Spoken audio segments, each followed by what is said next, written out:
Welcome to the super fast TouchDesigner tutorial series. In this tutorial, we will build prism cubes with a fast glass dispersion effect.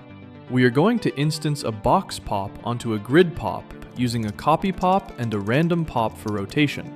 Then, we apply a custom PBR materials driven by ramp tops to get that glassy dispersion look, and finish with a Luma blur top for depth. And if you want to skip the node logic to play with this finished file immediately, it is up on my Patreon right now. Alright, let's look at the network structure. Chapter 1. Overview. We divide this project into 4 main sections. First, the geometry structure, where we use grid, random, and copy pops to instance and rotate our main box pops. Next, the material section uses ramp and blur tops to drive PBR mats, giving us that sweet 32-bit float glass dispersion effect. Then, we build a simple floor using a circle pop and composite tops. Finally, we route it all through our render setup, adding depth with a Luma blur top. And if you are looking for beginner courses or getting feedback on your own setups, you can join over 400 students in my school community linked below. Perfect! Let's jump into the tutorial. Chapter 2. Network. To start, bring in a grid pop. Go into the parameters and set columns to 3. Rows to 3, and slices to 3. Connect this grid pop into a random pop. For this random pop, change value B to 360, and set the output attribute scope to rot. Connect that into another random pop. Here we change value B to 6.3. Now grab a box pop. Turn round corners on.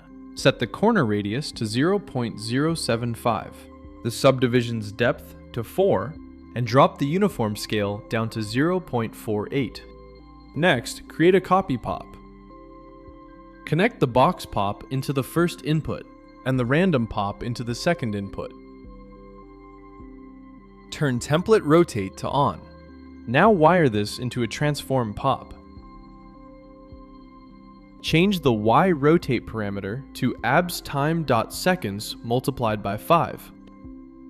Check the align parameters and set align translate XYZ to origin. And hey, if you find this network interesting but maybe do not want to build it all from scratch, you can just grab the finished project file on my Patreon. There are over 7,000 subscribers there who get access to all my project files, custom TouchDesigner plugins, and some free VJ packs. If you prefer to just jump straight in and experiment, the link for that is also in the description.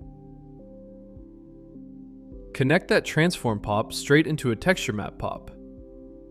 Set the projection axis to Y. Set apply to vertex texture. And scale X, Y, and Z to 10. For the rotate parameter, type abstime.seconds multiplied by 5. Add a select pop to grab the texture map. Now route this into a geometry comp. Inside this geometry comp change, translate Y to 0.2. Push the scale on all axes to 1.5. Alright, it is time to build our material structure. Bring in a ramp top. Change the ramp type to radial.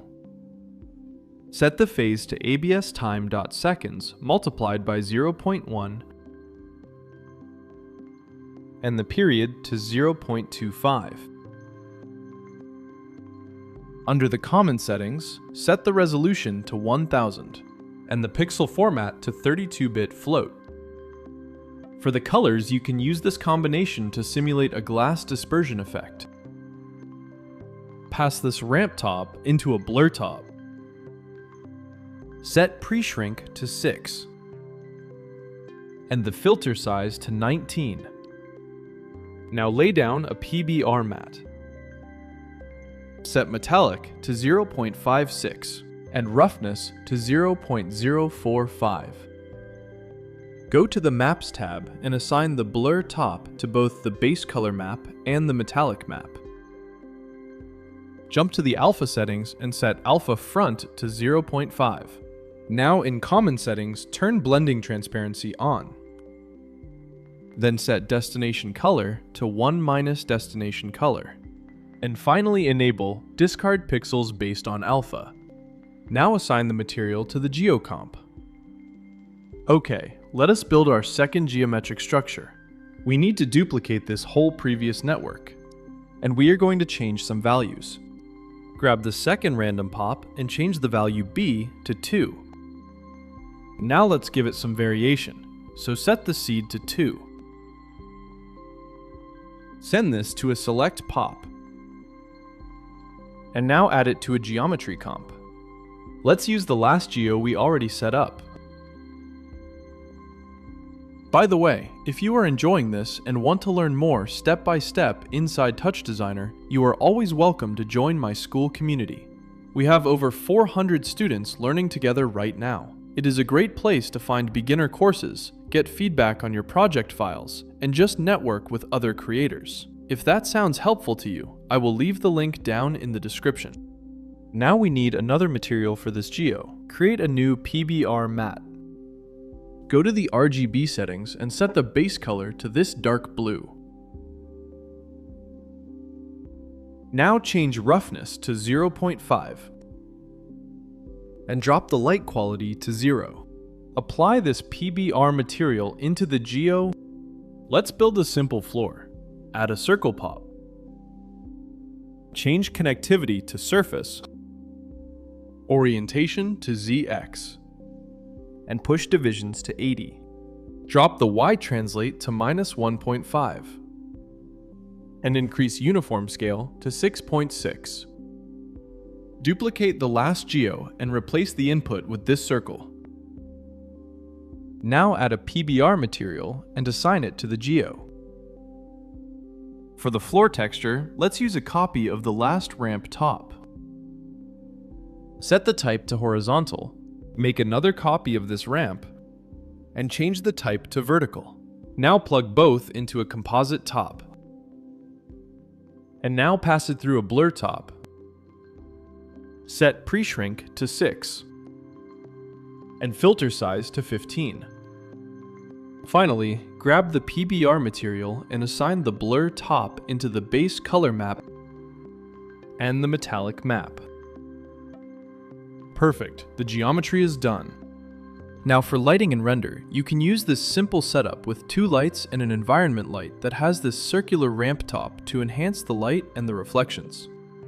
Also a camera viewport for the interactive view.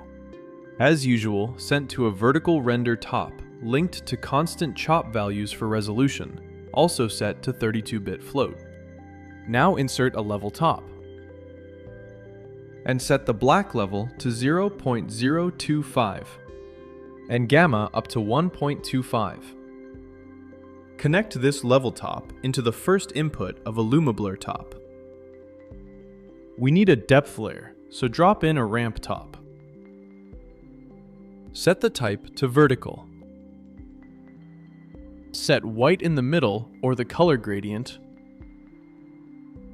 And now into common settings, link the resolution to the resolution constant values. And route the ramp top into the second input of the Luma blur top. On the Luma blur top parameters, set black filter width to 80 and white filter width to 1. Go to Common Settings and set the pixel format to 32-bit float.